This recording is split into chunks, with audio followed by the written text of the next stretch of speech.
Getting a little footage for major TV and. Let's talk. I said it's power in these words, so let's talk.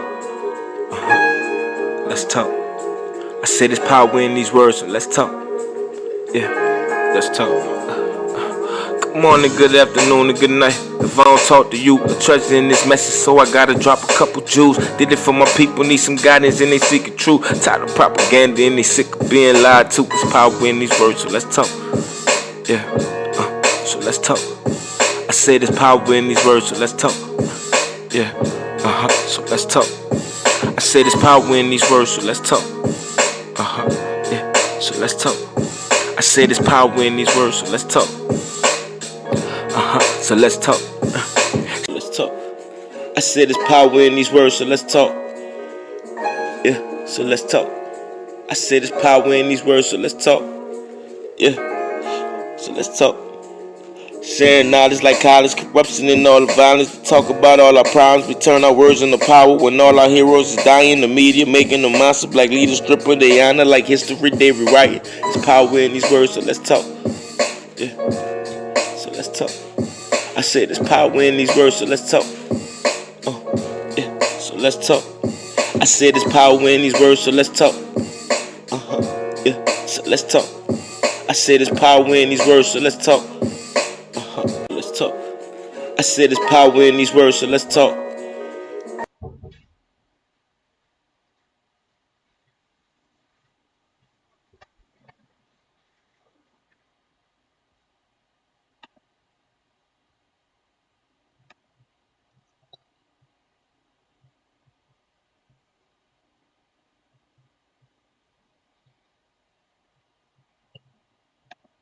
Welcome, people. This is Achoti Speaks. It appears that my co-host Major TV is having technical difficulties. We're waiting for Major TV to come back in. He's buffering right now. But today's topic is home buyers closing costs, RESPA. That's called RESPA, Residential Real Estate Good Procedures Act. day. Today we have a very And here's Major. interesting and intriguing conversation and discussion in our segment of generational well building. Akota, are you here? Because I try to speak to you. You muted Yeah, I'm here now. You were yourself out. buffering. You were buffering on my end, but it's all good. I think we're connected now.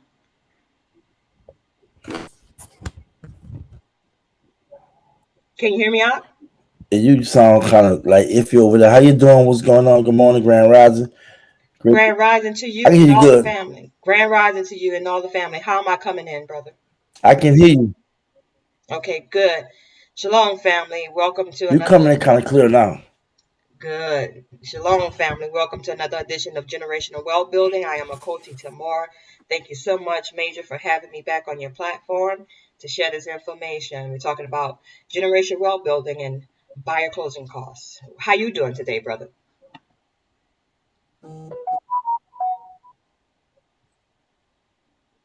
I'm doing all right, you know what I'm saying? As I told you earlier, I'm a bit baffled because I have some things to do, kind of back to some stuff. But other than that, I'm doing all right. You know what I'm saying? I'm living, I'm giving all praise and glory to the Most High, and I'm just grateful. Like, despite how sometimes your life can be a bit complicated when you have so many moving parts, but at the same time, you have to be humble to be in that position because you've been bestowed with that opportunity. And I'm just grateful. But I'm ready for the show. I'm very I'm very like I'm very happy that we're talking about this, right? Because when I thought about when I was doing the description about the down payment is different from the closing cost, people didn't know that. You know what I'm saying? I know we had broke down certain things, and I definitely want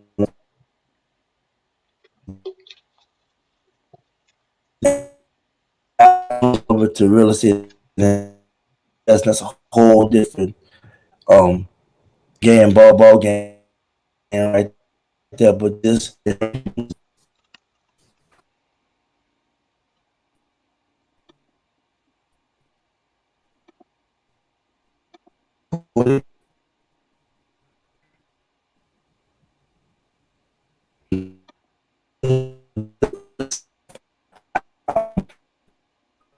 Mm. Okay, family on my side, if you're listening to me on Facebook and on YouTube, Nothing wrong with my screen. I can hear myself pretty good. I think it's something going on your end. I'm sorry who's coming to everybody and we record but oh wow, hopefully she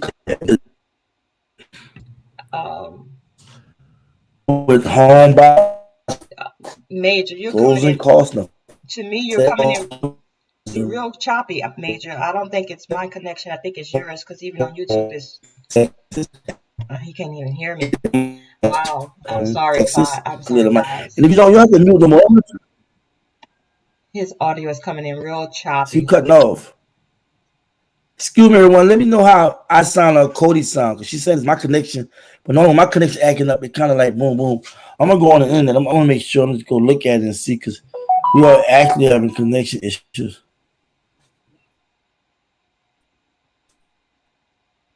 Yeah, while we're taking all of our connection, folks, please stand by, trying to make sure the internet is gonna act right and play right with us today as we try to get this information out to you all.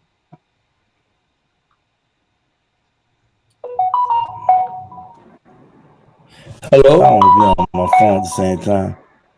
Hello, can you hear me? All right. That's kind of a end. At the same time. Hello, can you? It is a delay on my end, but thank you Biggs, Grand Rising, Grand Rising, You sound much better bam. now, Ak. You sound better now. Nat Turner, Bill, how you doing, me? Yeah, I do have a delay on my end. I went online and just checked it out. There was a delay on my end. My internet be like horrible lately. Major Quarter, how are you? And I saw that where you was enjoying the show by the Expo. How was it? And to me, David, down. This is a great topic. Um, First and foremost, I'm doing all right. The freeze on our end. Um, we just opened up to we doing okay.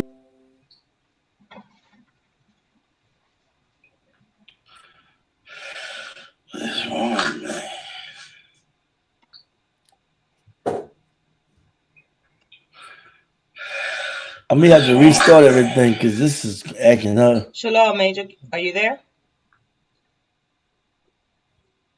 Yeah. I might have to restart this because I I got a delay and you coming in like you in and out. You know what I'm saying?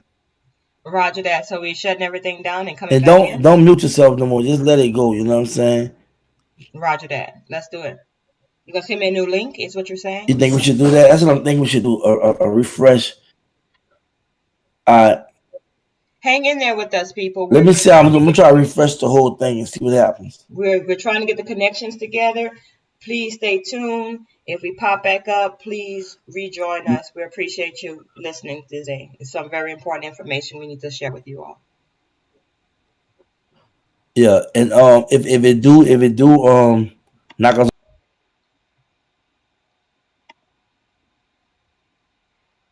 All right, my people. So obviously we were having technical difficulties. Even my OBS failed.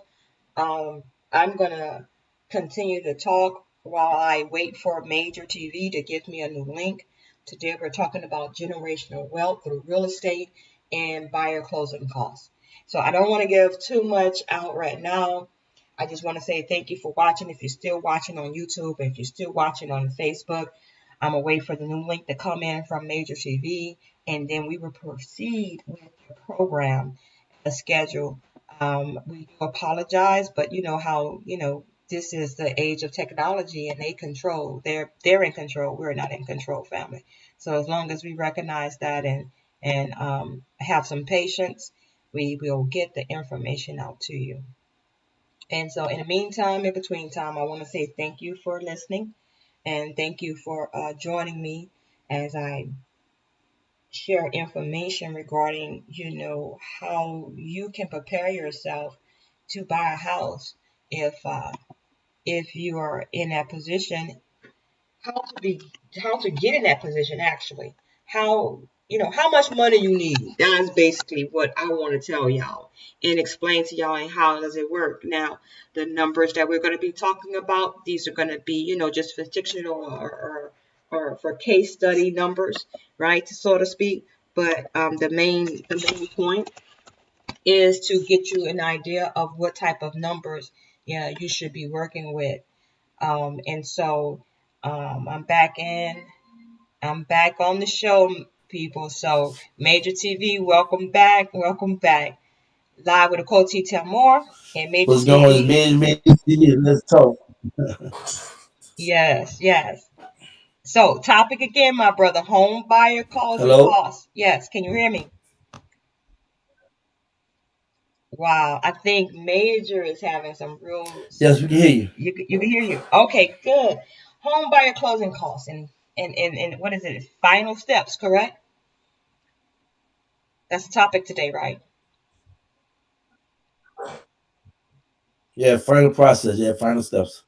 Yes, Yeah. yes. And so, Major, once again, thank you for having me. And this is a very important discussion because if anybody who's aspiring to purchase a home, they need to know how much money they need and how much money they should be expecting to invest in their home.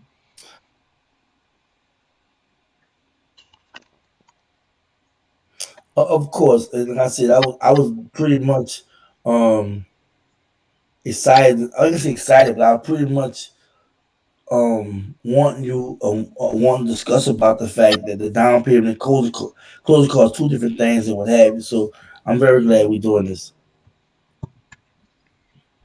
Yes, sir. So if we can go back about Or three Corey, don't classes. mute yourself. Don't mute no more. Just keep going. Okay, so going back about three classes ago, we first talked about the three different savings accounts that you need to have. One for your investment, one for your emergency, and then one for your your pleasure, right? And so, investment is your savings account for investing All in right. your future. So we talked about that. So now we're gonna tell you or try to help you figure out how much money you need to have in that particular savings account if you are thinking of investing in a home and investing in generational wealth. Major, we talked about a lot of different things over the last forward with this new part, and so we can kind of connect the dots. Right, right. But I would prefer to go way, way back to the beginning about the money and the credit. You know what I'm saying, man? Discipline. You know what I'm saying? Looking for an agent, um, looking for a home, and then kind of fast forward to right now. They kind of like just recap on things we had talked about. So wait, that's what I'm saying. Where do you want to start? You want to start with the credit. You must have good credit in order for you to buy a home buyer, and in order for you to consider yourself a home buyer, first time home buyer, or just wanting to purchase another investment or a second home property, you have to understand what your credit looks like. Are you credit worthy, right? And that includes looking at your credit scores, understanding that when you're going to buy a mortgage, they're not looking at one credit score, but they're looking at three credit scores, and it's coming from the three credit score bureaus, right? So when a mortgage company pull your credit, they're not looking at one, they're looking at all three, and then they average the three. So you may have a 540, you may have a 580, and a 610. Well, they're going to take the average of those three, and that's your credit score. And from there, they're going to say whether or not you are qualified to buy. So the whole point is to get your credit score at least to a 700 so that you could be comfortable with an interest rate that they're going to give you. Interest rate they're going to give you for your mortgage is based on your credit score. I don't care where you at, unless you are a VA veteran, or unless you are a veteran, and it has you have veteran um, documentation that you are using a VA loan. Other than that, they're going by your credit score. And so, in order to get the best credit rate, I believe, in my professional opinion, you need at least a 700 credit score or better to get the best interest rate. And your interest rate that you get on your mortgage is based on your credit. You want to add anything, Major?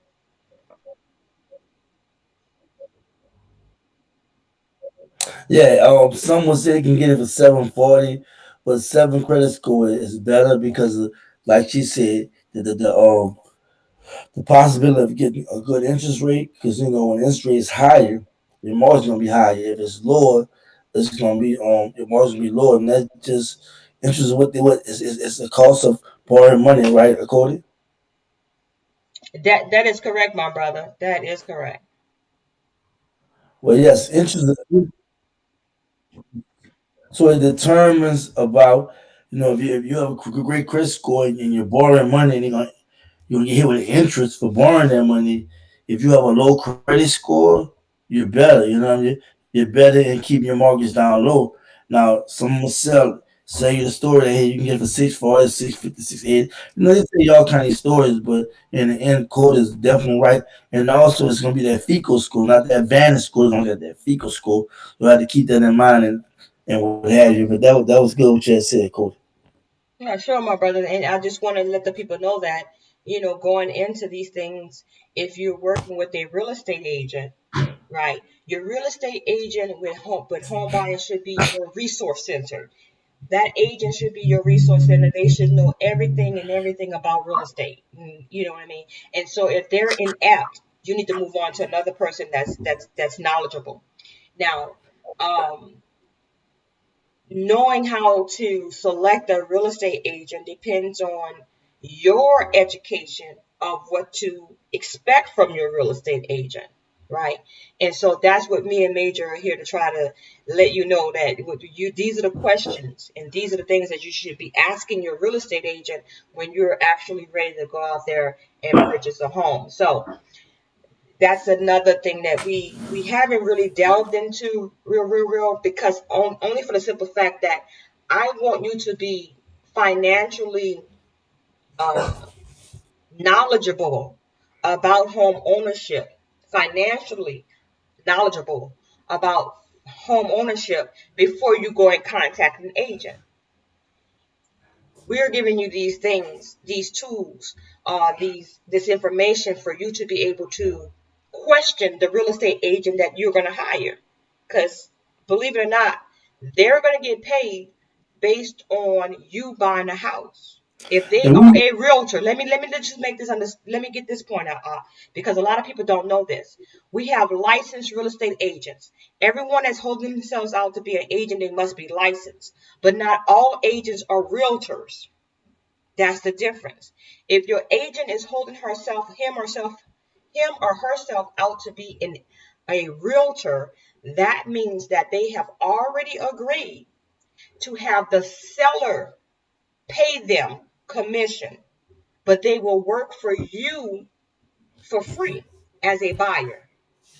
If they say they're a realtor, it's already been said that they will get paid from the owner that's selling the property. You don't have to pay this agent anything.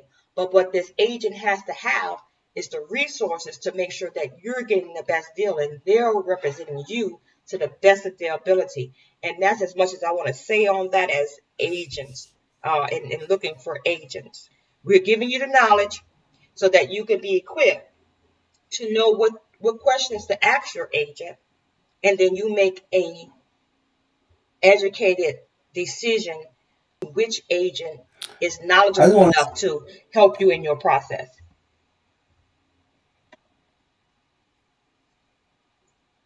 I can hear you, man. Like, it's not ever, but I just want to expound that we gonna cover, huh?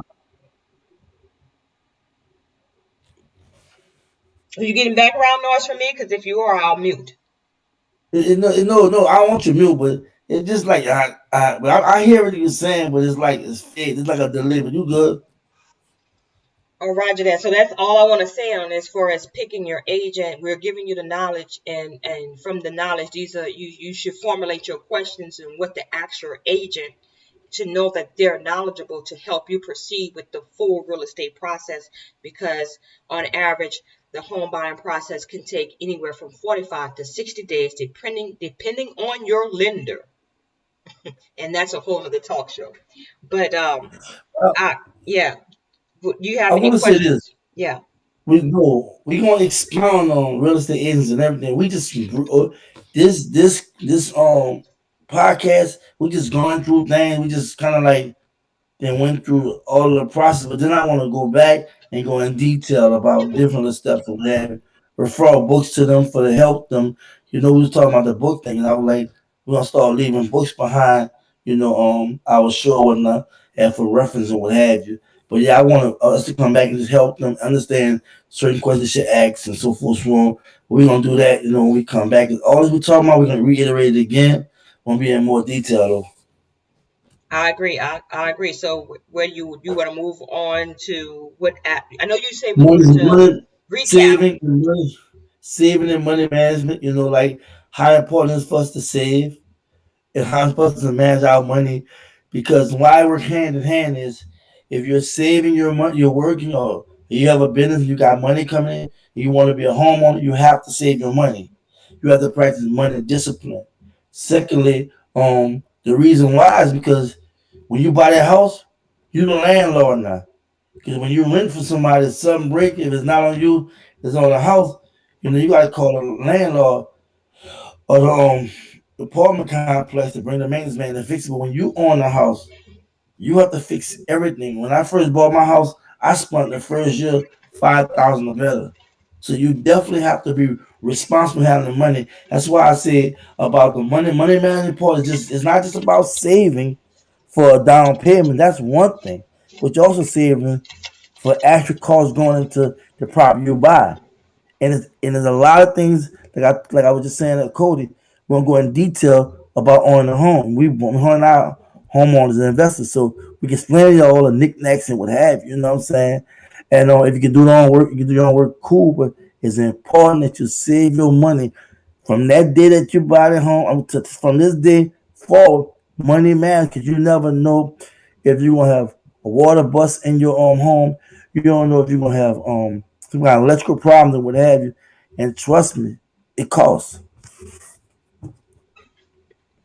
You're absolutely right, Major. You are absolutely right, my brother. And those are the things that you have to consider. And actually, those are the things the mortgage lenders are considering. And that's how they qualify you. Will you be able to maintain their investment? Because actually, they're investing in you. They're investing in you in the home. And that's why the home is put up as collateral, because if you don't do what you're supposed to do, if you don't maintain the home, then they're gonna take the home from you. So basically that's what we're talking about folks. Major mentioned money management. That is the only way they can take your home from you if you mismanage your money.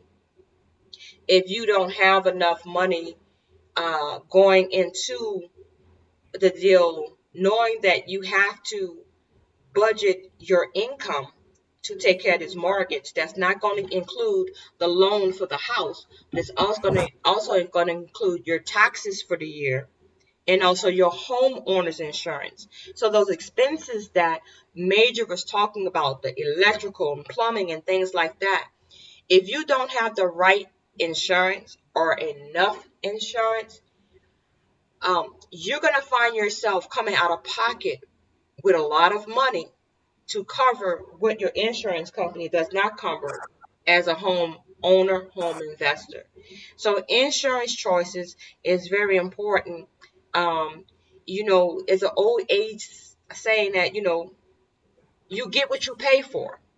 So when you're shopping for home insurance, you're not looking for the lowest deductible. You're looking for the highest amount of coverage that you can balance out with that deductible based on how much money you are saving every month. What I mean by that, You may have an insurance policy that says that your deductible is $2,500 every time an incident happens. You have to be sure that you are able to take that loss, because if you get an estimate from a contractor that comes in that has to do something on you, let's say they have to repair your roof. You got roof damage from the hailstorm. Your deductible is $2,500. Well, the roofer says it's going to cost you $10,000 to replace this roof. But when you look in your insurance paperwork, they tell you straight up, to replace your roof, we're only going to pay you $8,000. So now the insurance company only going to pay you $8,000. Your deductible is $2,500. So, and let me get my little healthy calculator out, because I was absent a lot in school, y'all, with math. But so that means that the insurance company is only going to give you $5,500 to cover the replacements of your roof, but the roof costs $10,000. I mean, so these are the things that you have to consider when you're going to go and purchase a home. That's why I say you have to have that emergency reserve in addition to your saving for your down payment, in addition to your fun and entertainment. 3 different savings account for you must have. And so when you have that emergency savings, that will cover the gap that your insurance is not going to cover. But if you do your due diligence and you have an agent that's on top of his or her game, they can refer you to the top-notch insurance companies that can give you the best coverage, top dollar coverage, and your deductible is not going to break you when you know what I mean? It's not going to break you. It's not going to be, you're going to be like, okay, my insurance is going to cover that. Literally, your insurance should cover any expenses that you have as a homeowner. And that's what you need to do your research on, and not just go with the first insurance company that comes your way. You need to consider your deductible compared to the amount of coverage that they're giving you. Major, you can expound. Yes. I want to go back to what you said about the pause of money managing, and how the mortgage company also look at how you can pay expenses. Well, all this tied in with credit and money. They have to look at your credit first and see how you have been responsible in paying your bills. Because when you sign that contract and you shake that person's hand, that's a binding contract. You saying that this unsecured amount of credit or whatever you borrowed, that you're going to pay it back a certain time, a certain amount, right? And when they look at that, when they look at the credit report, they're looking at your credit worthiness. Your credit worthiness is based upon what? How you handle your money. They're looking at your debt to income ratio. You want to be 30% or less in debt. They're looking at how many accounts you have, and how many and what kind of accounts you have. You will have a credit mix. A credit mix. We talked about that in one of our shows where we was talking about the revolving and installing revolving installment accounts, so forth, so on, right? And you have to remember, when these banks going through your credit report, your financials, when you give your bank statements and all that, they're looking at that. So when you become a homeowner, you have to become responsible. Because every decision, when it comes down to dealing with money and borrowing and dealing with different institutions or even individuals, you have to remember that you have to show you're responsible, you're credit worthy, and you know how to handle money. Because once you do that, you're not caught up into the general mindset of just spending, living the day, and whatever happened tomorrow, happened tomorrow. You really realize that I'm taking on the most serious I might take on my life, the biggest loan of my life. I have to know how to handle my money. And if I show I know how to handle my money, and I show that I can pay down my bills, and I'm having a big mortgage, guess what? You're able to borrow more money. You know what I'm saying? That's how you gotta think. Too many times as black people, we watch music, we watch television, we be around people that just talk nonsense about money or reckless with money, and what would happen? We become gradually mold subliminally to believe it's the way it is. That's why you hear the foolish talk about Gucci, about foreigns, about living the life. So much about black people is just weird because I know we are lost people. We are people that's trying to recapture what we lost, trying to identify with the motherland, trying to find who we are. But the problem is we don't take simple steps in understanding that. Because you have to first connect with the Most High. That's the first thing. Second, you got to look at you got to understand why you're in the situation you're in as a black person. And then lastly, you got to plan. You have to think. You have to organize. You have to educate yourself in dealing with what you're gonna be dealing with. Because everything you try to do, like trying to buy a home, this country never was for us being homeowners. We had to push for that ourselves. Country was known for black people having wealth. We had to push for it for ourselves. We had to do our own thing, and it's still like that today. So I don't mean to go that far off into it, but I just want to show you what Cody's explaining you, what I'm explaining to you. All this interrelates, all this lock in, money management, credit, and what have you. Because you showing a pattern and behavior of being responsible. And see, if you do that, you can pass on to your kids and other people. With our neighborhoods and black neighborhoods and places that we be, it's so toxic where we don't we don't talk the way me and Cody talk. Even when you go on YouTube, everybody's trying to sell you something or try to act like they got such a big old secret. And it all come down to this. It's all come down to this. If you learn how to manage money, you're gonna be all right. But the problem is, a lot of us don't. And the funny part, our parents don't teach us that. Schools don't teach us that. Society doesn't teach us that. Financial literacy is one of the biggest outside us not knowing about our history like we should, and not having unity, not really pushing for black empowerment seriously, not just talking but really going out in the community and doing it for those who have the ability to do that. That's the next thing that we miss in financial literacy. You got the black consciousness movement that's so conscious can tell you about all this, that, and other, but not showing people how to own, not showing people how to invest. I'm not saying, you heard that I say showing, not telling them, showing them. So me and Cody, we got things behind the scenes working on. I'm not kind of eventually them that Cody come back in because I get the closing costs or whatever. We just want to run through all the pertinent things because even get the closing cost, like she said, that's a whole nother animal, And I'm gonna let Cody come in from there. Okay, do I have permission to share my screen? Yes, ma'am. All righty, I'm gonna go ahead and share my screen with you all. Um, This is all you, Cody. I'm gonna sit back and listen. Our charm, you want me charm, we can just take over from here. And if y'all don't know, Cody is a licensed real estate broker. Agents work for her. A broker's higher than a real estate agent, and she's qualified to talk what she's talking about. And even though she prices real estate in San Antonio, she can give general information out there to you all, guide y'all to real estate agents. She can do the research and what have you, and whatever y'all need. You know what I'm saying? Y'all have to talk with her about it and whatnot. But of course, she get paid for her work and whatnot. I'm not saying she won't do anything free, but she's a real estate broker and what have you. So when you hear she speak, she's speaking from having that background and education on real estate, real estate investing and what have you. Dealing with properties at least.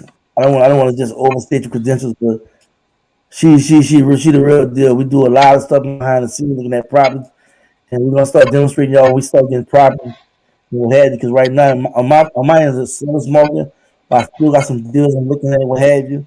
But it's kind of crazy right now with COVID and whatnot. But we got this. all right, tell me what you see on the screen, on your screen, to make sure that everybody's seeing the This same right thing. here, I'm about to pull it up.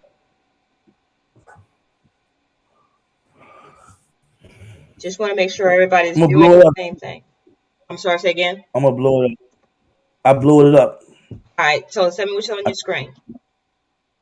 What's on my screen? I see Black Talk News Entertainment Mm, icon, everything to your left. To my right, I see a screen. In the bottom, I see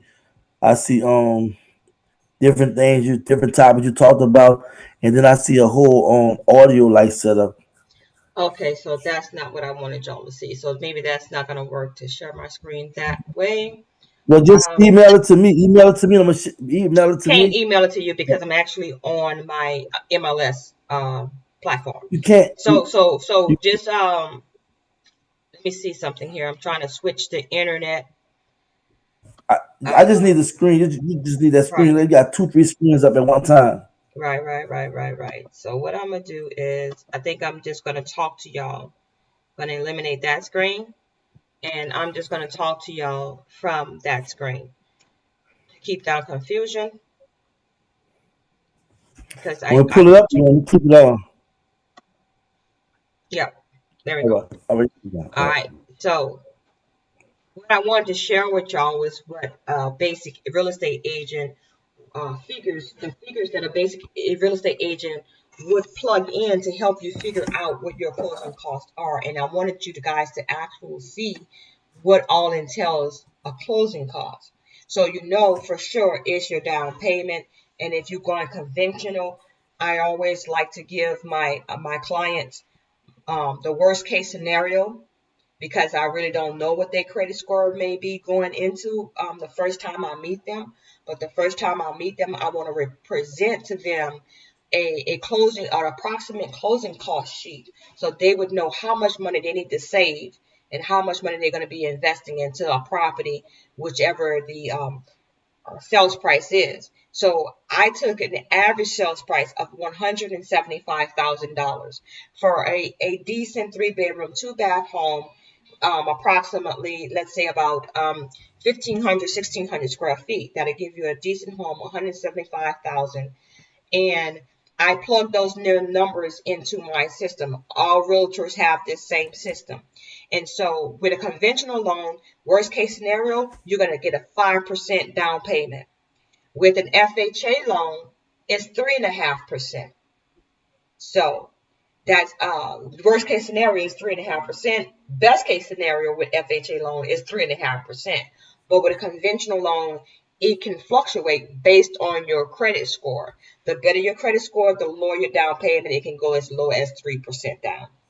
With a VA loan, it's 0% down if you're 100% disabled. If you're not 100% disabled, then based on the fee that you have to pay in order to participate in purchasing a property may be considered a down payment. I'm not a mortgage lender.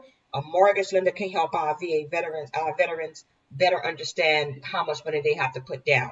So in addition to your down payment, the next cost that you have to consider is how much interest you're paying on the loan amount. How much interest you're going to pay on $175,000. Interest rates fluctuate every day. Okay, it's a good thing, but the flip side of that is that we're in a seller's market, like Major TV was alluding to. So that basically, if the seller says his property is worth this much, and there's such low inventory on the market right now, then buyers are going to have less inventory to choose from. So when demand is high and supply is low, the price that you pay is higher. That's basic economic supply and demand. And that's what we're experiencing here in the real estate market. So you have to be prepared as far as your income compared to the interest rate to be able to, in this market, sometimes offer more than what the seller is saying his property is worth in order to be able to purchase that property if you really want it. That's what they mean by seller's market. Seller can put the property on the market for whatever he thinks his property is worth, and people are going to flock to it. And that normally happens when we have a low supply of people wanting to sell their home, existing homes, or we have a low supply of new home construction, which we are going through right now. So everybody already know that when they go into a mortgage, they need a fixed rate mortgage. We're not doing variable mortgage. I do not encourage you as a first-time home buyer, or if you're buying a property as your homestead, the place where you're going to reside. I do not suggest that you get into a variable rate mortgage. You need a fixed mortgage. And, some people are able to do 20-year mortgages. Your property, your mortgage payment will be higher, but you'll get done with your mortgage faster. You're done with it in 20 years rather than 30 years. But because some of us are not financially able to pay that higher mortgage payment and get it done in 20, we have to add another 10 to it. And now you're looking for a fixed rate 30-year mortgage when you're buying your property. And so you know what your interest rate is going to be, and that's going to be based on your credit score.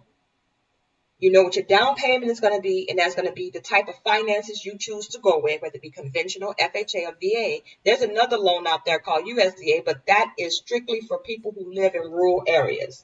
So we're not going to expound upon that. If you want to talk to me more about USDA You're skipping a loans, lot, Cody. I'm sorry, say again? Say again, brother?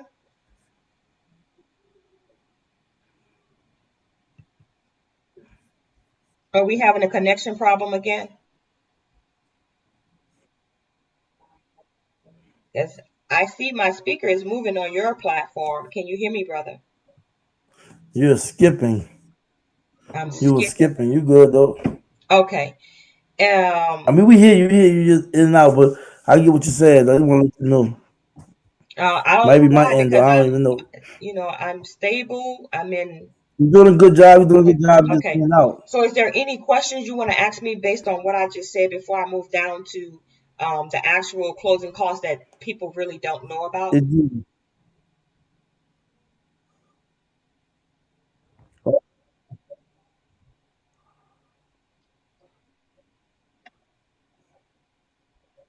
you Wow. good? We're gonna fight through it. We're gonna fight through it. Okay. Okay. So let's go ahead and keep moving on, family. All right. So we're gonna go ahead and move down to the closing costs that a lot of people really don't know much about. Okay. So we did the down payment, the number of years we're looking for.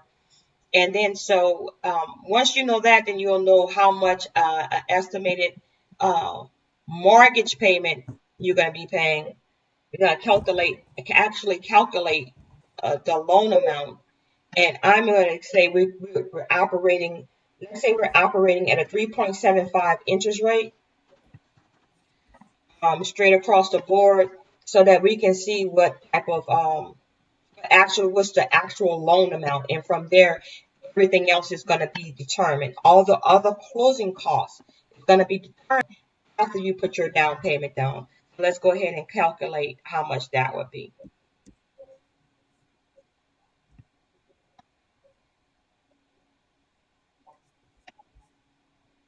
Hmm. You know what, Major? I think it may be my internet that's acting up. Can you hear me, brother? I can hear you. I can hear you. Yeah. Yeah, because I'm trying to navigate. And conventional loan, we said we was going to do it at 5%. VA loan, no down payment, and FHA 3.5%. And we were going to go ahead and put in the interest rates. We said we're going to put in a 3.75 interest rate, both conventional and FHA, to just save time.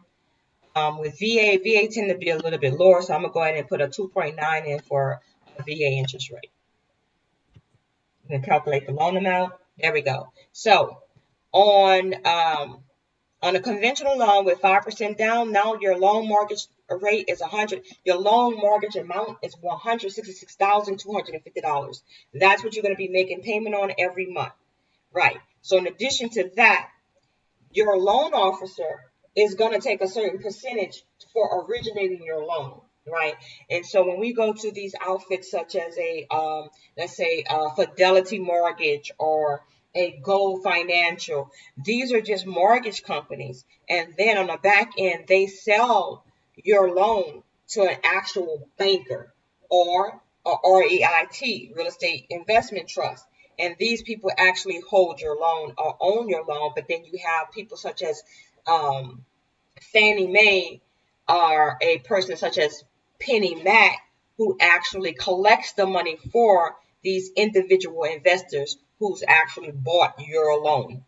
Okay, so when the mortgage lender themselves make that actual transaction, those banks or those investors pays them an origination fee, and that origination fee they charge to you upfront.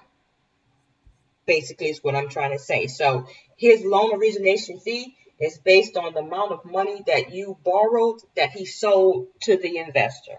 And so usually those loan origination fees should not be more than 1% of your I loan got some price. for you right here.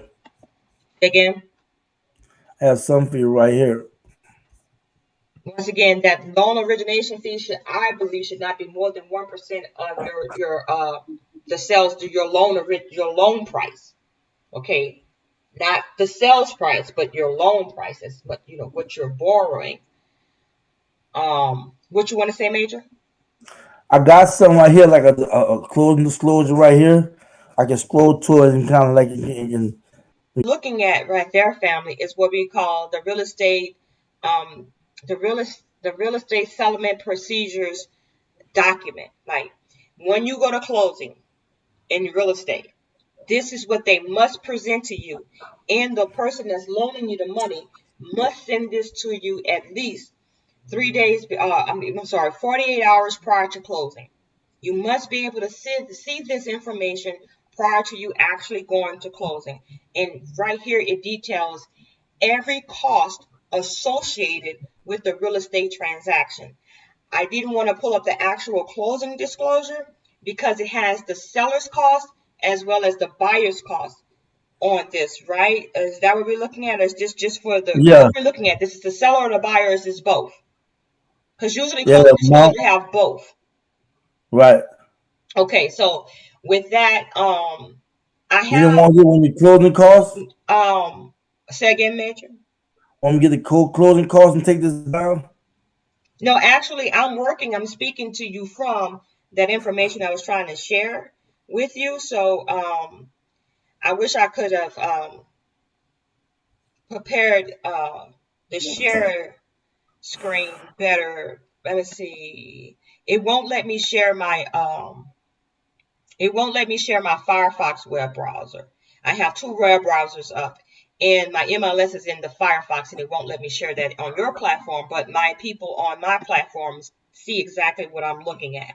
And so I'm going exactly from what a real estate agent will put together for you to present to a buyer prior to them even picking out a house. So that's where we're at.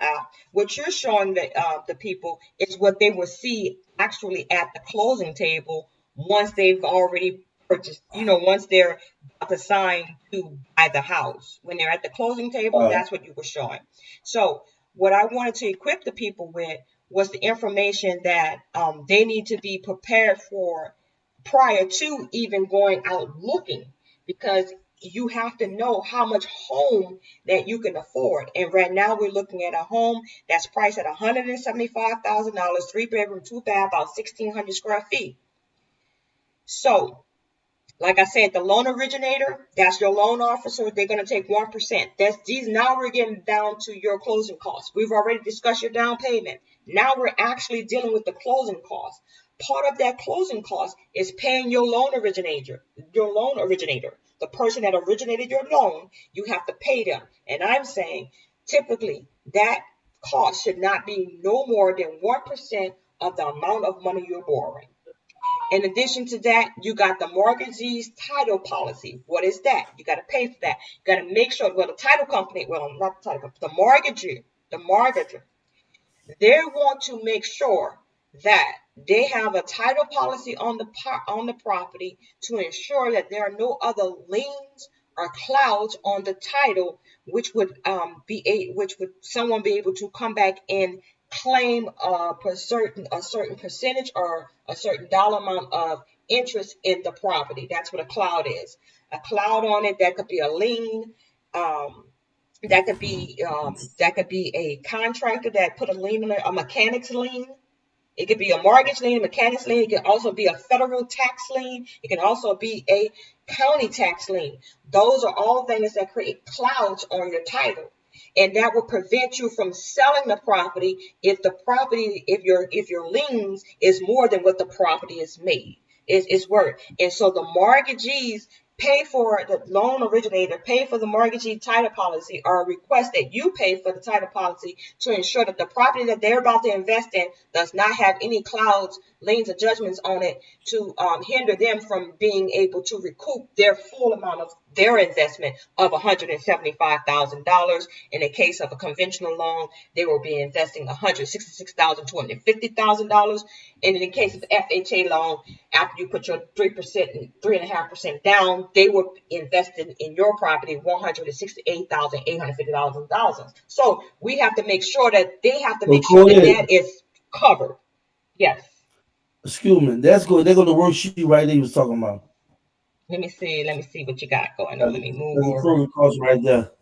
Hit the wrong Yes, thing. that's what your there you go. That's what your mortgage lender would provide for you as an order, itemizing all the costs and things associated with you purchasing a home. Good job, Major. Just blow it up a little bit for them, All and right.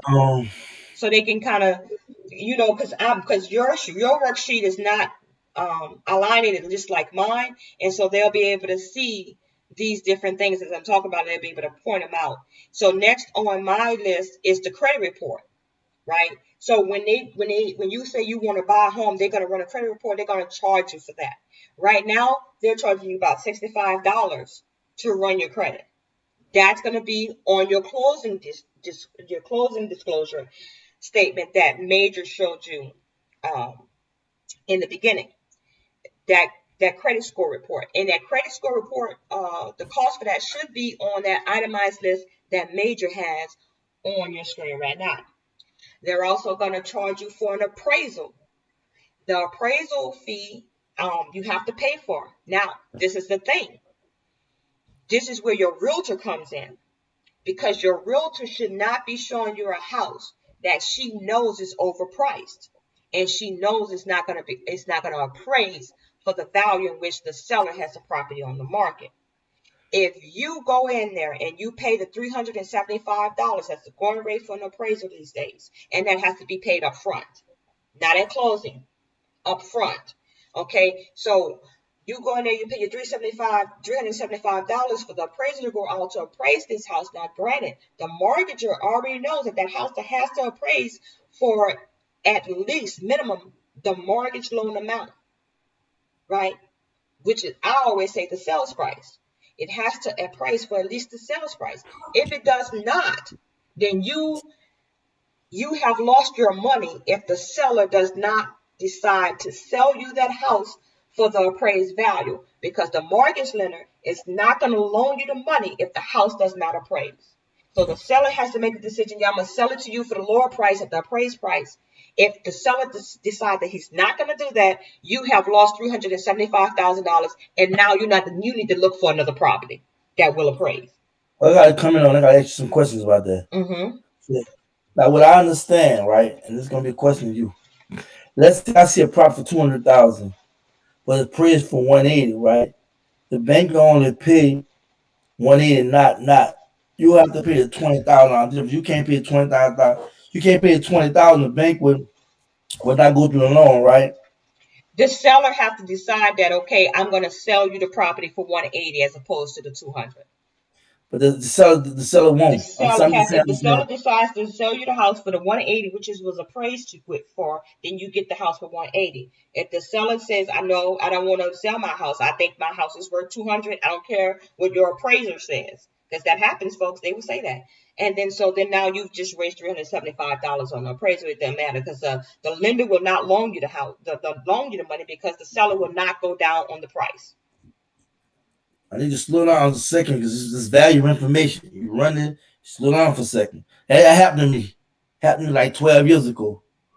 Well, it was a house I liked, and it was the person wanted like, I don't know, 180,000, and it was only appraised for like 173,000. I wasn't putting no money. He wasn't gonna come down. I wasn't adding on with it, and I lost all my money because people don't realize before you even own a house, you have to first, like she said, do the you have to pay for like the property inspection and stuff like that, termites, people, so forth, so on. And you're gonna lose all that money if you and the seller can't agree. If the house is higher than the appraisal thing, you lose that money. And I just wanted to make sure that Cody, you know what I'm saying, kind of slow down. Let's try to see the only time I see that happens with properties not appraising is a lot of times with the VA homes, because VA is the hardest appraisers. They will not, they real straight, right? They're not gonna do this. Okay, it's a housing bubble about to burst kind of thing, and because everybody's overpricing their houses, they just gonna go in there and say the house appraised like that. No, they're not doing that. VA is not doing that. They will give you the lowest appraisal on your house. So, but with other appraisers, right, for VA loans, conventional loans primarily, they're gonna go with the flow. Basically, it's been my experience. They go with the flow. Now, this is the thing. When appraisers know that a home is overpriced, they're not just going to go with the flow. Like in your case, you say that property was like $20,000 overpriced. That's not your fault. That's not that appraiser's fault. That's your realtor's fault, because she didn't do a CMA. She didn't do a CMA to say that, okay, Major, you want this house. Let's see how much they appraised it. Let's see how much they listing it for. And then you go in there and you see how much other people are listing their houses for. And then you go and see how much the properties have sold for in the last 3 months. That's comparable to this property. And so if you go in there as a realtor and you see that everybody else got their property priced and sold for $165, and here it is, the same kind of property 3 months later, with no real uptick in value, right? And now you got this property in the same area on the market for $180,000. I'm not even showing you that house, my brother. You understand what I'm saying? So that's why I'm saying you got to get you an agent that know what they're doing. You can't get an agent who out there just hungry to make a commission, just to put you in any kind of house, because it's not going to work. The first thing I consider is, can you afford it? And I'm just being honest with you. As a real estate agent, first thing I'm looking at is, can you afford it? That's why I say the first thing you need to do before you even think about looking at a house. Yeah, sure.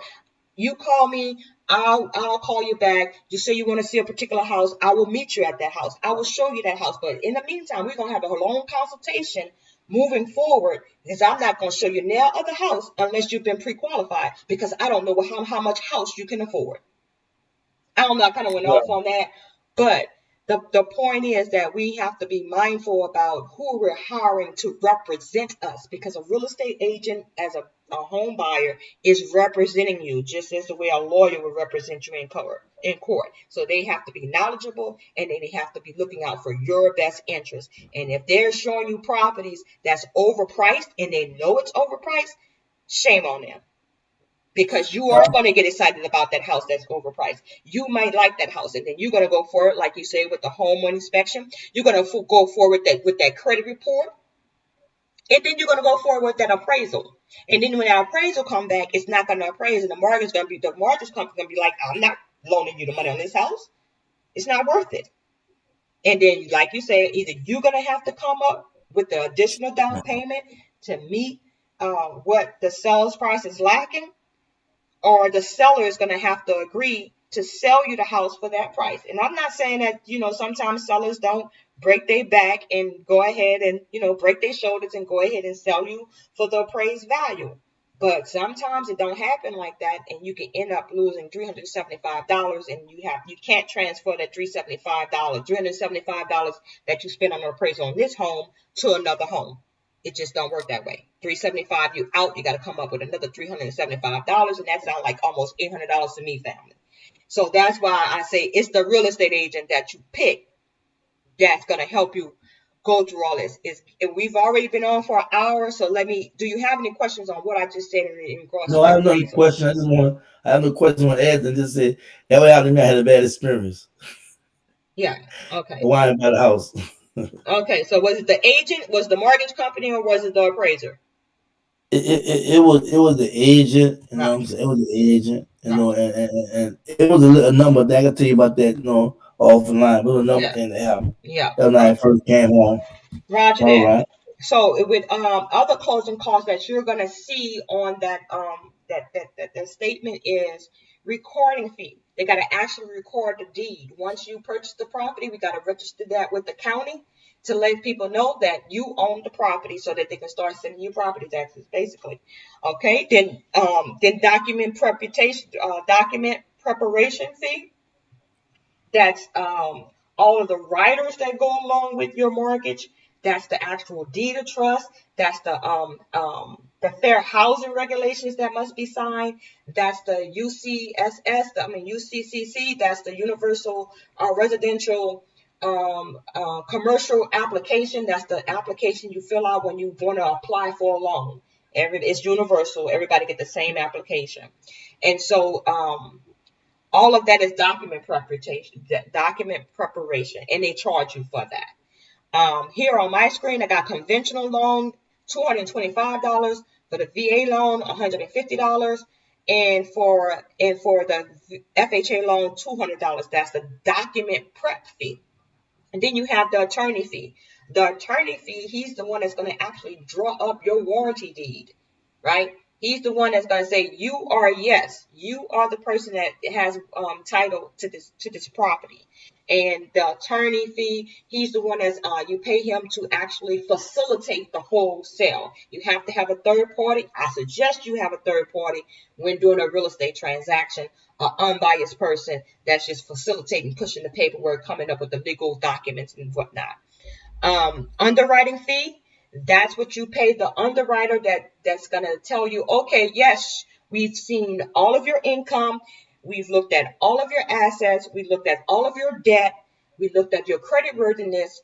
And yes, you are qualified to buy a house.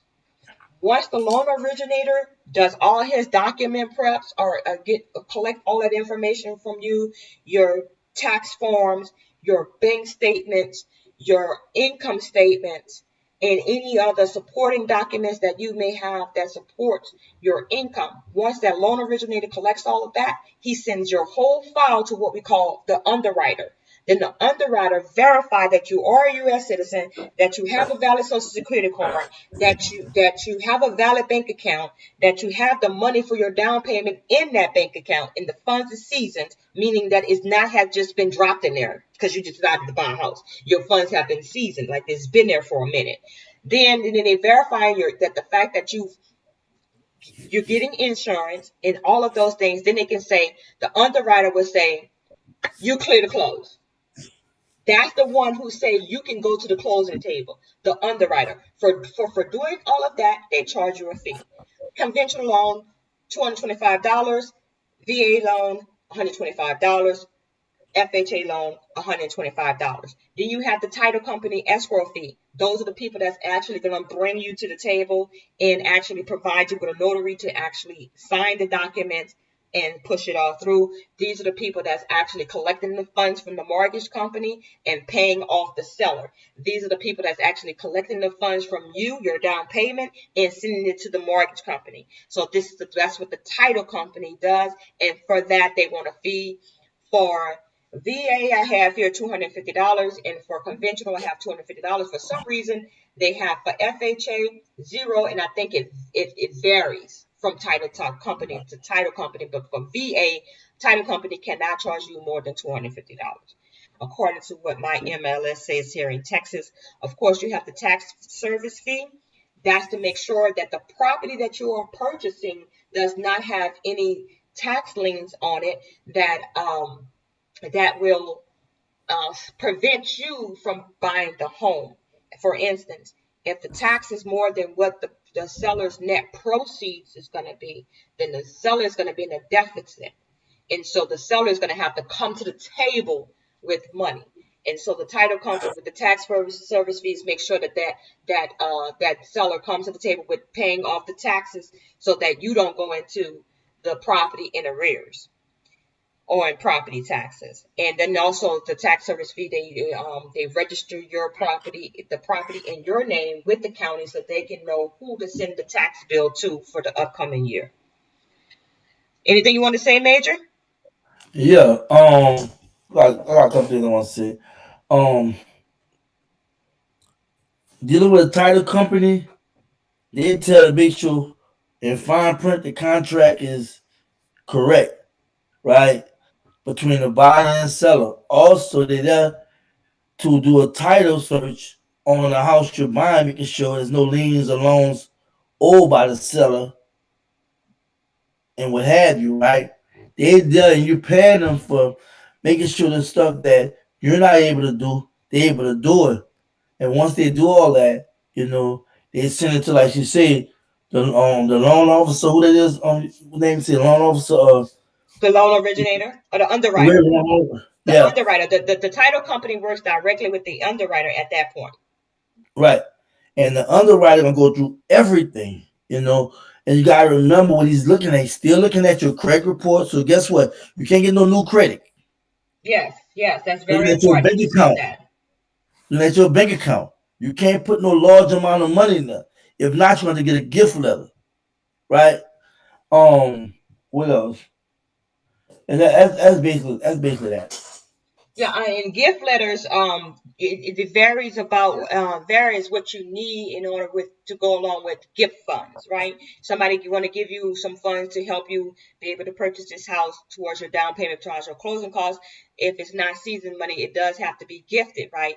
And certain mortgage companies require certain things. So whether they require you to give a gift letter as well as the person who's gifting you the money to supply their bank statements to show where their money is coming from that they give Yes, you I the forgot that. Yes. and basically the gift letter is saying Yeah. that this is a gift and we're not expecting the borrower to have to pay us back. So Yes. basically that's what it is. Sometimes they want to see the person who's gifting you the money. They want to see their bank account to see where the money is coming from too. Sometimes they don't. It all depends on the mortgager and their rules. They So happen to me. They happen to me. yeah. So that being said, I see it all the time, especially with FHA loans and with USDA loans. Not so much with conventional and VA loans, but FHA loans and USDA loans, I've done a lot of gift letters from, individuals, whether it be parents gifting their children money or whatever, friends, auntie or whatever. Okay, Mine was so, conventional. Mine was conventional. My loan was conventional. Yeah. Roger that. And so once you pay the title company the escrow fee, we have the tax service fee. I explained that. And then now we have the loan discount points. Now, to get a better interest rate, you can buy down your interest rate, and that's what they call discount points. Now, I can see how it will save you over time, but if we're dealing with individuals who are first-time home buyers, and they're in the affordable home buying market, and they don't have a whole lot of savings built up in the IRA that they can draw from to pay down these points, I would say don't even worry about paying down your points as far as the interest rate. Just go get your credit up so that you can get the best interest rate, and you won't have to worry about buying down points. Buy down points, okay? Loan discount points. Same thing as buy down points, right? You're putting, like, say, for instance, if they offered you, because your credit score is horrible, even though the going interest rate is 3.75, your credit score is horrible. You have like a 640, right? And so they'll say, we'll loan you the money, but we're going to charge you 5% interest. Mind you, going rate is 3.75 for perfect credit. They're going to give you a 5% interest rate.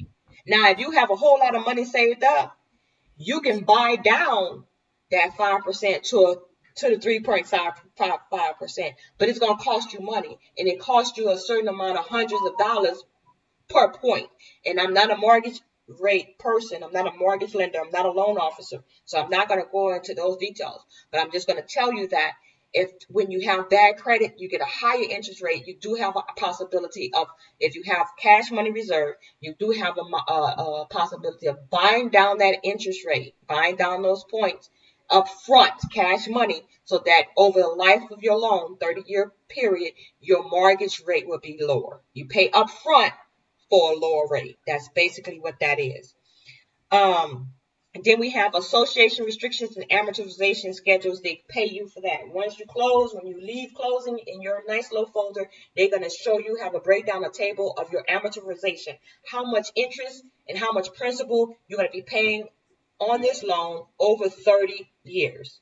It's amortized. In addition to that, they're also going to provide you, if you are in a planned unit development, or if you're in a property that has a homeowners association, they're going to provide you with all of those documents that you need in order to know how to govern yourself within that community, as well as paying they're going to take out the fee that you would pay to that homeowners association up front at closing. All of that's that cost, right?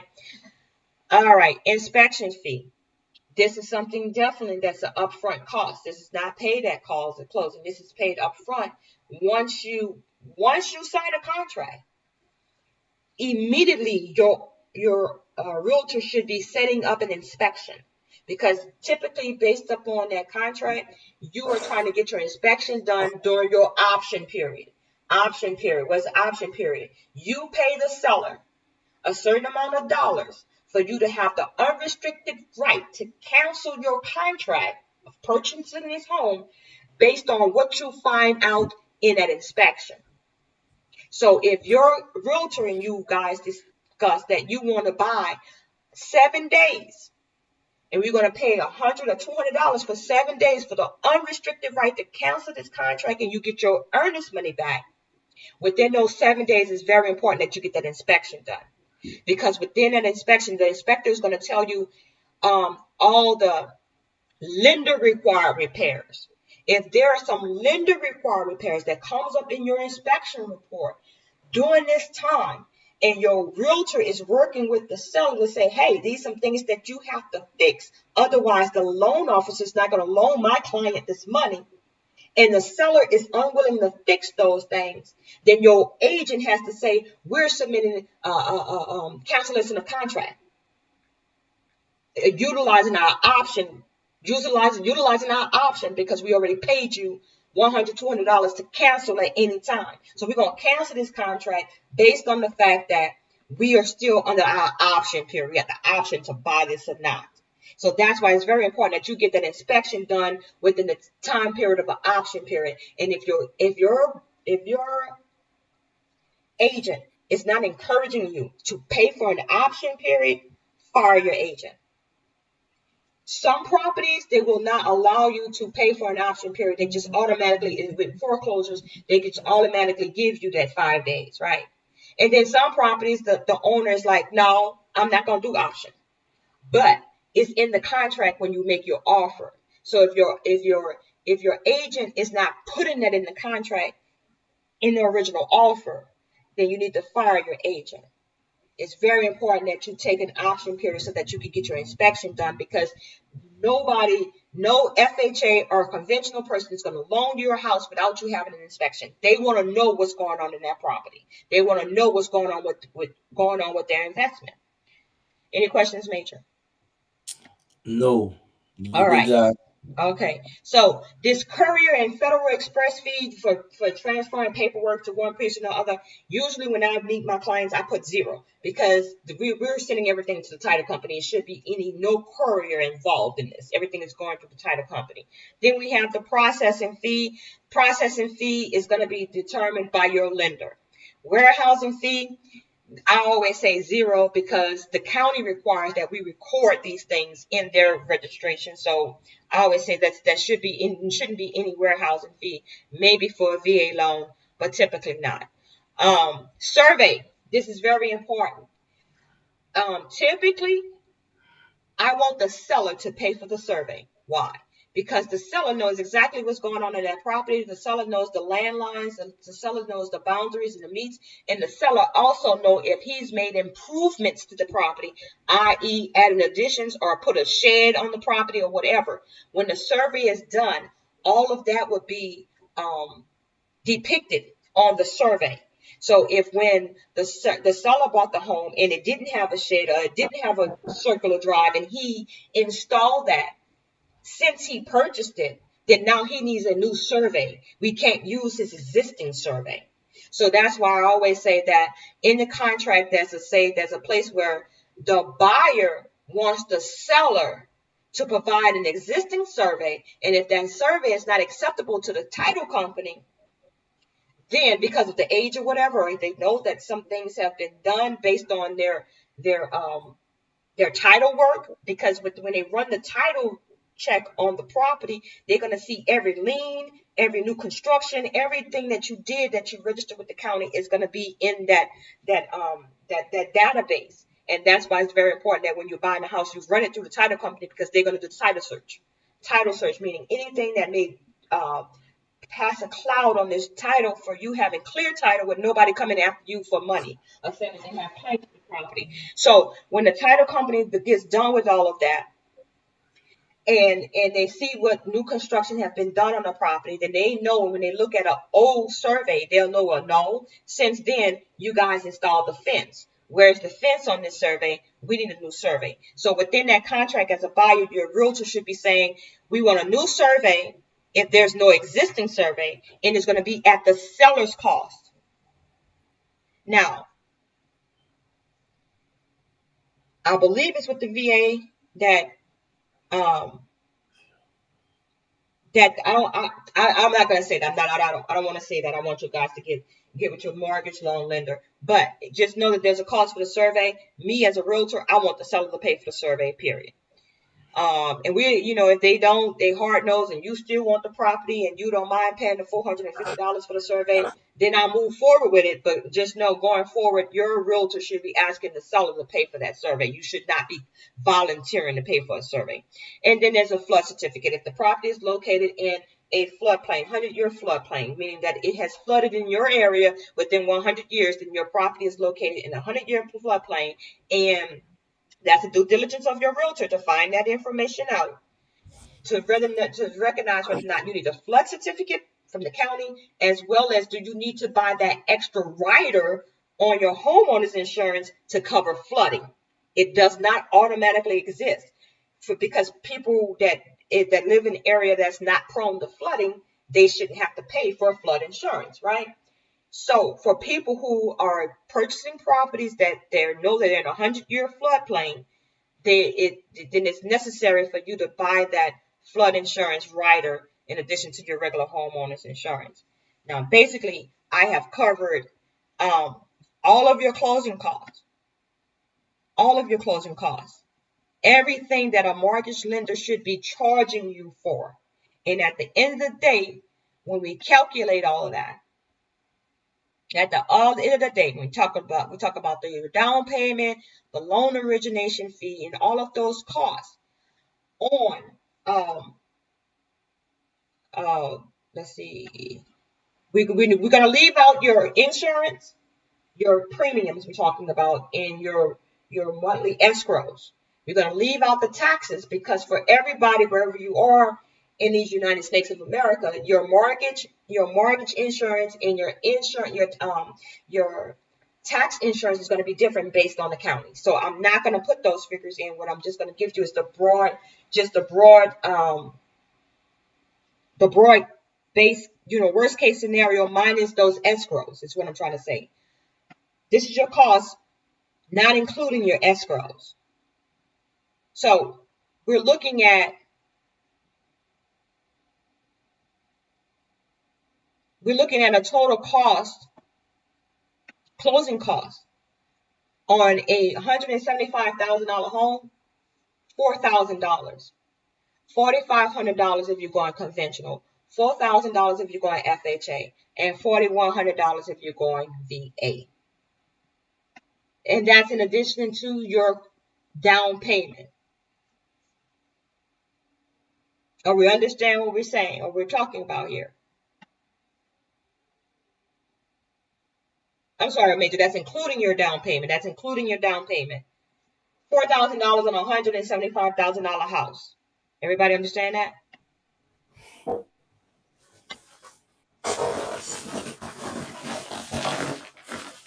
you there, Major? Yeah, I'm here. Do I need to go back over something that you missed or something? Or can we just go ahead and take questions? That's I'm good. I mean, I have a last minute comment after we finish the show, but Yeah, about everything. yeah, I'm basically done as far as that's all the closing costs. All right. Those closing costs I was telling you about, that $4,000, that's not including your down payment. Not including your down payment. Down payment on a $175,000 house, 3.5% down, you need $6,000, $6,100. Me, as a professional realtor, the closing cost, the $4,000, I'm definitely trying to get that from the seller. Even if I have to, this is a trick, even if I have to take your closing costs and put it on top of the sales price.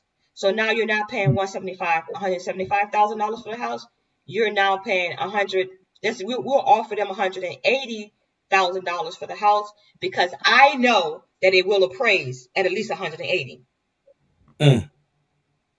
And so now they're paying your closing costs, and you just have to come up with the down payment. And then how I'm looking for a down payment assistance program for you as well. And if I can find a down payment assistance program for you, more than likely, they're only going to require you to put $500 down, right?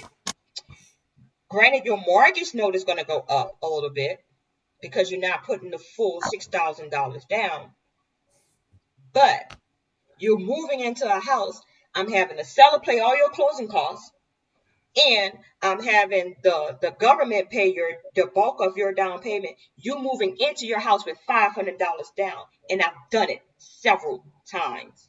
It's not something. And when they moved in, I bought them a nice widescreen TV. That was my closing gift to my buyers who trusted me enough to say, I can get you through this program. I'm gonna get you in this house for $500,000 down, and when you close, I'm gonna give you a flat screen TV. I did it several times. Sam's loved me because I purchased several TVs from Sam's. So that's all I have, Major. I mean, you can do this if you have the right realtor. You can get in the house with $500,000 down, $500 down. If there's a first-time home buyer program there where they do down payment assistance, and if your realtor is not afraid to ask the seller to pay your costs, even if that means that you have to put your closing costs on top of the sales price. Cody, call me after this show too. I talked about a couple of things. If y'all have any questions, please feel free. We only have 5 people viewing, and but you have any questions, but not just on this live, but when you watch the replay on YouTube, if you have any questions for Cody, um, after watching the video, please put the questions in the mentions. Please do that. We don't know what you know and don't know. If you're a homeowner, you know about and understand real estate, cool, you know what I'm saying? Tell somebody else that's not a home buyer, that's black, to buy a home. Explain them about what we're talking about with the money managing strategies, credit, practice money discipline, what have you, not buying stuff not always buying stuff you want, but knowing that when you buy, that's spending power, but you can be spending a whole nother area, such as starting a business or supporting black businesses. But you have to start with money managing. So y'all feel free to definitely leave questions right now in the chat, as well as on YouTube on replays when y'all watch. Cody, I just want to say this too, like y'all. If y'all want to have any questions and things, feel free because we don't know what's going on with anybody out in the universe that's watching us. We're just trying to pass information to sisters and brothers because you have to remember A court is giving this information free. Some people make you pay for this information. Some people don't tell you about it. Some people run game on you to buy an expensive house, do this or do that with your money and whatnot. You got somebody freely sharing this, and you gotta understand these black people. We're taking our time making sure you get it. We're not saying that nobody else knows this information, nobody else not talking about it. We're saying that this platform is gonna be about not just commentary and talking about this is my community in reference to the violence and whatnot, in reference to leadership, in reference to black empowerment. You know, owning real estate is black empowerment. You know what I'm saying? But I'm just saying though, it's not no specific areas. We trying to cover everything as far as trying to inform people about buying black. Knowing more about yourself and your culture and whatnot. Getting closer to the Most High. But with this real estate deal, if you want to be able to control your destiny, real estate is powerful. It's long term. You know what I'm saying? It can withstand. If you know what you're doing, it can withstand competing with business in the later years. So I'm gonna just say this. We was talking about earlier about real estate agent and having a relationship. He's a guide or she's a guide. They show you everything. You work for them. They just only counsel you and whatnot. But in this business, it's networking, right? It's a networking business. And real estate agent hook you up with a good broker for future deals, mortgage broker, a good title company, um, good property, a good property inspector. I mean, they can have a large reach, and you can meet so many new people. So it's a very you gotta look at. There's a lot of networking going on. It can be all black people too, all black people. But you have to first understand what real estate is all about. Understand the value of real estate. Once you own a property, you control that property. If some oil under that soil, that's yours. You feel me? If some gold on that soil, that's yours. You own the land, the property, everything is yours. And that circumference, that's yours. And what you can do, three things happening now. You is a savings account. Can you put money in there? Add value. Um, it appreciates. It appreciates. And lastly, got equity in it. If you want to go take that money out to refinance and fix your house up, or get another property, or invest in a business, or just want to do you can do that. Um, Also, if you want to rent it out, then you're gonna get a little bit of everything. You'll get your mortgage paid off with a little money in your pocket. You're gonna still appreciate somebody taking care of that for you. Um, and you're gonna have equity in it. So it's beautiful, y'all. I have people saying you ain't gonna be 30-year mortgage, you know what I'm saying? You ain't gonna be around 30 years. You get a 15-year mortgage, you get a 10-year mortgage. It don't really matter. You get paid out earlier than you want. If you know how to understand the process of accelerating, accelerating, protecting, accelerating of paying your mortgage down. Every other week you do that if you're making the money and what have you. Also the fact that guess what? That property, someone else can be paying for that property. Someone else paying for that property. If you want to sell that property, you can pay the mortgage company back their money, and then everything else come to you. So it's so many ways, but don't worry about if you die or whatever. That's why you got kids with us, whatever will and whatnot. All you're supposed to do is estate planning and what have you. But this is so valuable. And It's I called appreciate generational it. wealth. I just want to say that's Yes. generational Yeah. wealth. That's building generational wealth through your real estate. You can use this real estate asset once you have it paid off, and even once you have a certain amount of equity built up in the home. You can use that, borrow against it, and pay yourself back and still retain your equity, still retain the value in your property. It's still your asset. It's still in your family. You can pass it down generation after generation after generation. And that's what the other nations are doing, my people. And that's what we have to understand, that value is not always in how many dollars you have in your bank account. We have to start thinking assets. And I want to let Assets. you, I want people to know we're gonna try to get this podcast on Spotify. So I'm gonna tell her right now. I haven't told her. I'm trying to get podcast to Spotify. 'Cause we trying to meet. We're trying to get on different platforms and push this and this generational well building that we're talking about. Because what she just explained to y'all, that's the name of our podcast.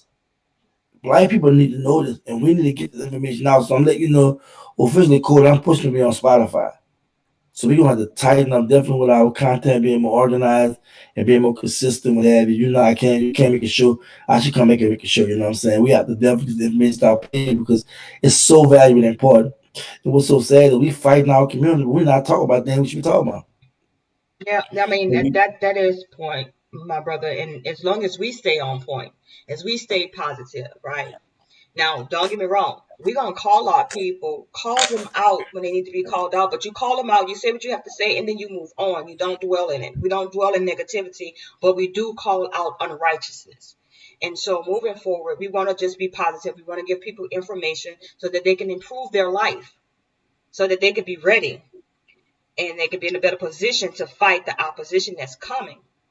And I ain't trying to right. scare nobody, but you got to put yourself in a better position to have a leg to stand on and don't just be susceptible, just be victims to whatever the government say, this is what all we have for you. No, because you've built more for yourself. And I have to add to that and say this: this platform, what we doing is serious.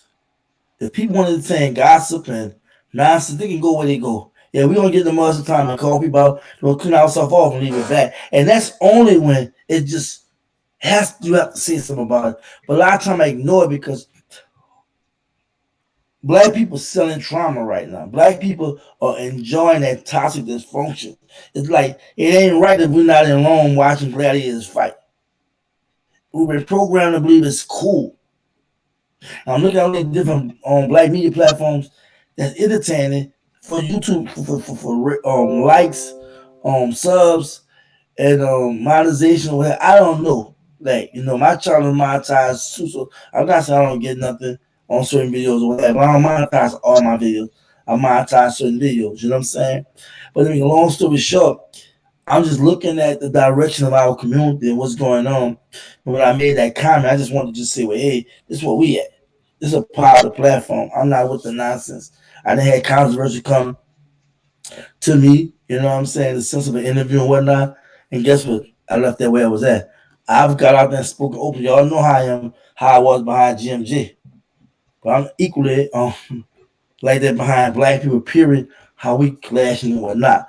But I'm bringing so much of variety because I'm still getting organized, y'all. When I say I have a lot of stuff, y'all just see me driving the truck. Who you driving trucks? He be driving them. Yeah, but it's businesses. It's me getting my life and getting organized. Why I say each one teach one, hashtag turn words into action. I don't want to keep on doing this. I know I have to talk. I have to make sure that you all know I'm all right, and I want you all know you all are. I want to make sure y'all all right by engaging with me, and then we share information. It's just not about me saying this, that, no. Y'all be saying a lot in the comments and chat that be powerful, But I feel like somebody have to do something, and that's what I decided to do. Me and Cody, let's let's try to provide something, some kind of helpful information and tips and what have you, and not just with the podcast, but with our commentary, news, and whatever. We trying to broaden. We trying to make. I want to show you what somebody told me yesterday when I went to shout out to Southern Tax Preparation and Services. Shout out to David Banner. Shout out to all the black vendors I met. It was beautiful, y'all. It was really beautiful. And what I wanted to say is it's just so important that we show each other, we love each other, we care about each other. It's so important we bring more positivity than anything else. We know we got BS in our community. We know there's some brainwashing and some stuff goes on, but a lot of beautiful things behind the scene we never talk about. We don't talk about the Devin George of the world. You know what I'm saying? We don't talk about King Randall enough. We don't talk about it. You know why? We're trying to get all the negative. Once we know what it is, We should know how to deal with it. They say what's understood need not be spoken. If you know what it is, just do what you gotta do. You do what you gotta do. What we gotta do. We know one thing, we have to be on call. We know one thing, we have to work together. We know one thing, we got to get ourselves out of this mess. We can't split the government, nobody got this mess. I don't care how much they ask for our vote. I don't care how much they get on TV and rile us all up. We know at the end of the day, they said, know we hear, half we see, watch a person actions. What has this country been telling us versus what they have been showing us? So that's point blank. There's no questions or nothing, Cody, out there. Um, I probably got like about 10, 7 people viewing. I got things after 10. If you have any final words, I'm gonna acknowledge after I finish acknowledging a few people, we can be rolling from here, man. Cause Yeah, you know already that I'm trying to plan a little soul day party for my young ox. So I am running a little bit behind time. But my final words for my people is that we have to understand when we're talking about closing costs, it's not just your down payment. It's a whole slew of itemized things that you have to pay for. Some of them things you pay for upfront, and some of those things can be rolled into your loan. It's very important that you get a knowledgeable real estate agent that can put you in touch with a knowledgeable loan mortgage loan officer, loan originator. So those are your things that you need to make sure that you are in a position to buy. Understanding how much money you're going to need, closing costs, including your down payment, and understanding that you need a knowledgeable real estate agent and a knowledgeable mortgage broker to help you get the best deal, the best interest rate, and the best property for your investment. And you'll be on your way to building generational wealth for you and your family for generations to come. And with that, my brother, I say all praises to the Most High. Thank you once again, my brother, for me just being able to express myself and share with my people the knowledge that I have. It's been my pleasure. If you guys have any questions, you can always call me 210-364-9899. I am an active real estate broker in the state of Texas. And also you can email me right now at Achoti Speaks at gmail.com. One love to you, Major, my brother. And I'm going to let you close out the show by yourself. I got to go, my brother. But thank you once again.